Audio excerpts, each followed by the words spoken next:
Assalamu alaikum guys, and welcome to another episode of Jannah. One of the famous LGBT folk called Jeffrey Marsh Hi love, here are 3 ways to disrespect your elders. has been in the midst of controversy this week after his fans allegedly bullied a Muslim hijabi woman by damaging her car and stalking her and her family and sending threatening emails. She released a video in which she was in tears, crying. She apologized, deleted all the videos, and she was clearly scared. And then all eyes were on Jeffrey. Yes, this individual who was called out for targeting children in his videos. Hey kids! Hi kids! And encouraging them to cut off contact with their parents. Amongst other things, the guy is clearly a narcissist. And I love attention. I love myself. It's one of my favorite subjects. He said really concerning stuff like God looks like him. If man is made in God's image and woman is made in God's image, God must be a little bit like me. He was told that he's not special when he was young. I remember my mom saying, "You think you're so special," in a sarcastic tone. That he had childhood trauma. And I want to talk to you about my beautiful husband and my childhood trauma. And it now seems that he is projecting that upon his viewers as well. Nevertheless, he then released a response video in which he, rather than admonishing his fans, calling for calm, he said, "Thank you for being a good trans ally.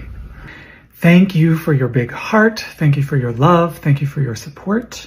You might have noticed it's things are a little hairy on the LGBTQ front." What are you actually thanking your people for? For silencing and bringing a woman to tears who spoke the truth? Or for those people that stalked her and her kids and then gave the detailed times to her as if to tell her, "We've got our eyes on you"? But you might be thinking, look, what's Shamirun? Maybe she's inciting the fans, maybe she's getting them riled up. But she released a video asking for calm. Those of you who are threatening other content creators because you are wanting to support me, don't. Stop it. I don't want you to do that. A friend of mine, another creator, said, "Ooh, it's real hard to be different now, today, these days." This is actually concerning language, yeah? And this is what some LGBT folk do. They hijack words and then they change the meaning. Here you can see it being done. This is one example out of many. I've got a new definition for anger.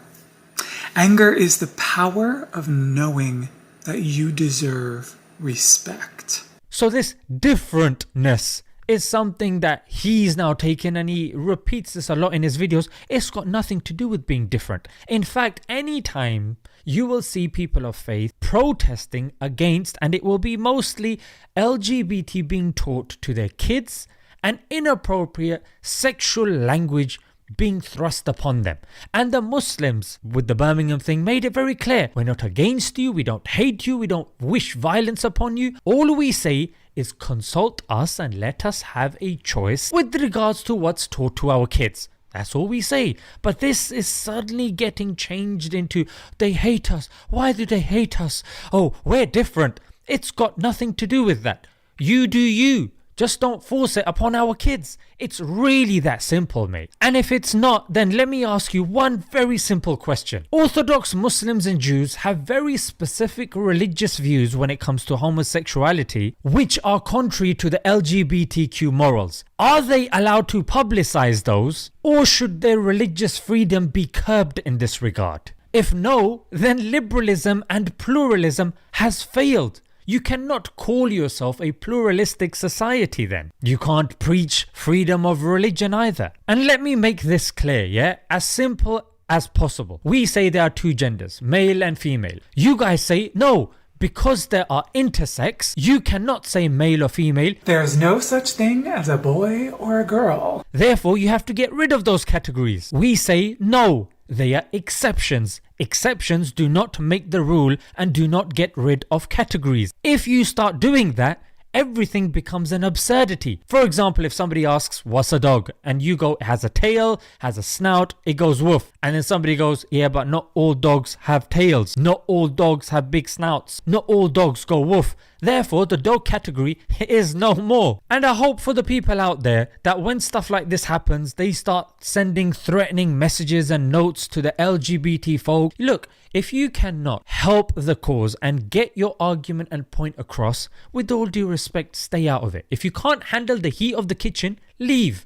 Because when people start sending these silly messages and start getting bent out of shape, because number one, they don't know their religion properly, number two, they can't articulate their things properly, and number three, they just hate everything, they're just waiting for the day of judgment. With all due respect, just stay at home, isn't it? The people that actually are going to live in this society, we want to come up with practical measures and we don't want to be misconstrued.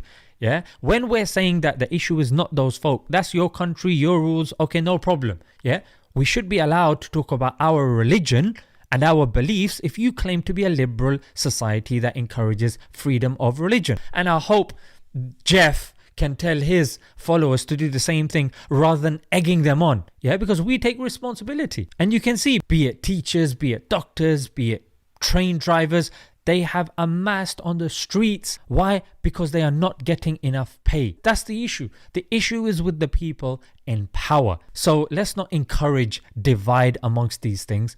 We are all one. But that doesn't mean that we cannot tell you what we do not agree with. Not agreeing with something is not regarded as phobia. Otherwise you, the folks watching, may not necessarily be Muslims. And you're not Muslims because you disagree with it. That does not make you an Islamophobe. Yeah, so me disagreeing with LGBT does not make me a transphobe. Can't believe I have to make these semantic clarifications, but hopefully for the people that are listening with a clean heart and mind, this makes sense. Let's leave it there. Until next time, Assalamu alaikum.